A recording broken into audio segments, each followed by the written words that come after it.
আসসালামু আলাইকুম ওয়া রাহমাতুল্লাহ।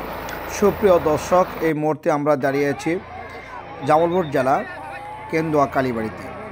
কিছুক্ষণের মধ্যে আমাদের এখানে উপস্থিত হবেন বাংলাদেশ কেন্দ্রীয় সিনিয়র যুগ্ম সভাপতি আল্লামা জুনায়েদ আল হাবিবি।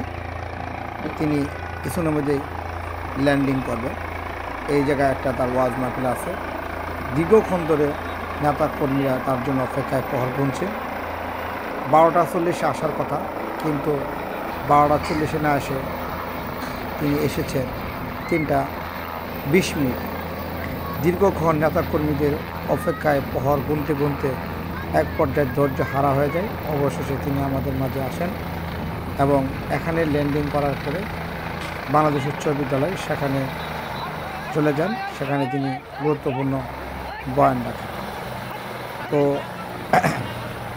আজকে আমরা সরাসরি ওনাকে দেখব। এর আগেও অনেকবার দেখেছি, ইউটিউবে দেখেছি, কিন্তু আজকে আমরা প্রত্যেকে সে দেখব।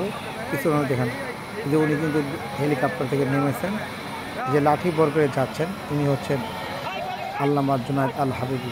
এখানে অনেক দর্শনার্থীরা তার জন্য অপেক্ষা আছে, দেখতে থাকুন। এই যে উনি সবসময় লাঠি বর করে হাঁটেন। তো সবাইকে ভিডিওটি দেখার জন্য অসংখ্য ধন্যবাদ। সবাই ভালো থাকুন। আল্লাহ হাফিজ। আসসালামু আলাইকুম।